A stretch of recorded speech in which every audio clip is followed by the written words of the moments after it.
அன்பானவர்களே, தினமொரு தூதன் மொழியாக மீண்டுமாக சந்திக்கிறேன். இயேசு கிறிஸ்துவின் நாமத்தினால் உங்களை வாழ்த்துகிறேன். இந்த நாளிலே தானியேல் தீர்க்கதரிசன புஸ்தகம் 6வது அதிகாரம் 10வது வசனம் ஒரு பகுதி. தான் முன் செய்து வந்தபடியே தினம் 3 வேளையும் தன் தேவனுக்கு முன்பாக முழங்கால் படியிட்டு ஜெபம் பண்ணி ஸ்தோத்திரம் செலுத்தினான் என்று தானியேலை குறித்து சொல்லப்பட்டிருக்கிறதான ஒரு வார்த்தை. அந்த நாட்டின் சட்டம், அந்த நாட்டினுடைய ராஜாவை தவிர வேறு யாரையுமே வணங்கக்கூடாது என்று. ஆனால் அவனுக்கு தானியேல் என்றதான இந்த வாலிபனுக்கு விரோதமான ஒரு கூட்டம் அவன் மீது குற்றம் சாட்டணும் என்று சொல்லி அவன் மீது ஏதாவது தவறு குற்றம் இருக்கிறதா என்று ஆராய்ந்து பார்த்தார்கள். ஒரு தவறுமே கண்டுபிடிக்க முடியல.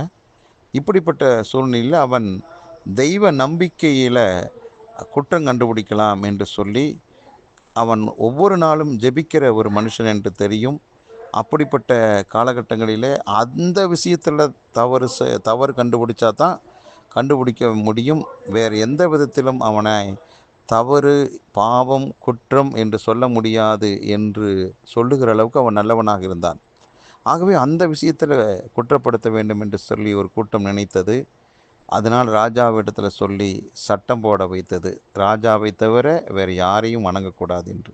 ஆனால் இவன் தான் எப்பொழுதும் நம்பி இருக்கிற அந்த கடவுளை, அந்த தெய்வத்தை நோக்கி ஜெபம் பண்ணுறான். 3 வேளையும் ஜெபம் பண்ணுறான்.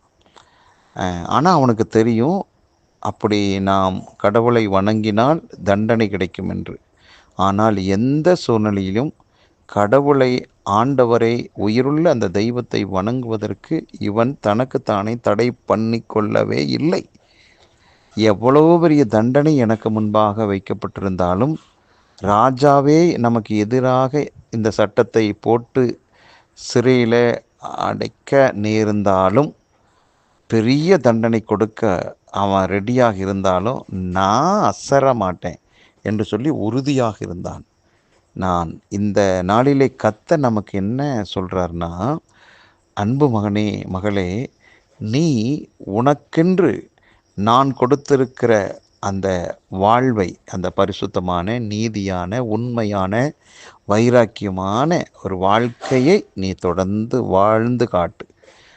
உன்னுடைய நீதியான, நேர்மையான வாழ்க்கைக்கு எதிராக நிறைய பேர் குற்றம் சாட்டலாம், குறை கூறலாம், தண்டனைக்கு எதுவாக கொண்டு போய் நிறுத்தலாம். ஆனால் உன்னுடைய வாழ்க்கை முறையை மட்டும் நீ மாற்றிக்கொள்ளாதே.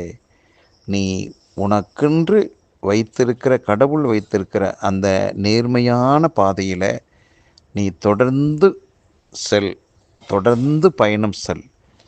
இடையில் எத்தனை விதமான ஆபத்தான, எதிர்மறையான செய்திகள் உன் காதுக்கு வந்தாலும் நீ பாதையை மாற்றிக்கொள்ளாதே என்று அறிவுரை கூறுகிறார்.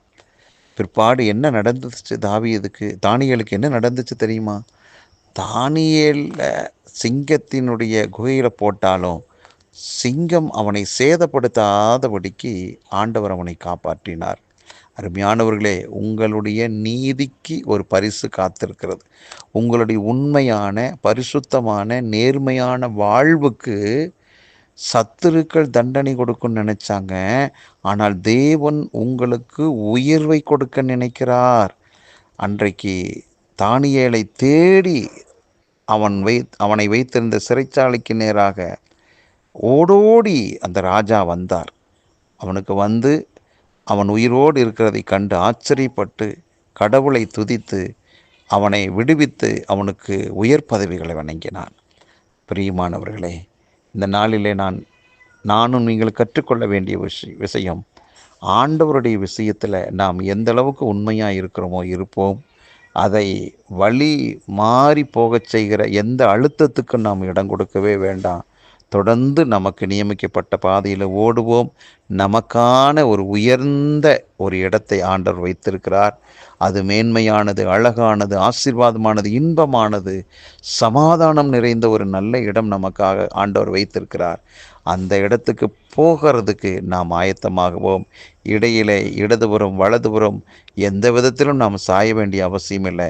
நமக்கு நியமிக்கப்பட்ட ஓட்டத்தை நல்லபடியாக ஓடுவோம். கர்த்தர் உங்களோடு கூட இருக்கிறார். நீங்கள் வெற்றி அடைவீர்கள். உங்களுக்குன்னு கிடைக்க வேண்டிய உயர் பதவி தானாக வரும். கவலைப்படாதீர்கள். நல்ல பிதாவே, இந்த நல்ல வேலைக்காய் நன்றி. தானியேலுடைய வாழ்விலே அவனுடைய நேர்மைக்கு எதிராக ஒரு கூட்டம் எழும்பினாலும் கர்த்தர் கூடவே இருந்து அவனுடைய உத்தமத்திற்கு, நேர்மையான ஆண்டவரை வாழ்க்கைக்கு ஆண்டவரே அவனை உயர்த்தி காட்டினீரப்பா. அதே போல் இதை கேட்டுக்கொண்டிருக்கிற ஒவ்வொருடைய வாழ்விலும் தொடர்ந்து அவங்க நேர்மையான பாதையில் சென்று உயர் பதவியை அடைந்து சமாதானமான ஒரு வாழ்வை அடைந்து வெற்றி அடையட்டும். வாழ்த்துகிறேன், ஆசீர்வதிக்கிறேன். இயேசு கிறிஸ்துவின் நாமத்தில் ஜெபிக்கிற நல்ல பிதாவே, ஆமென். நன்றி.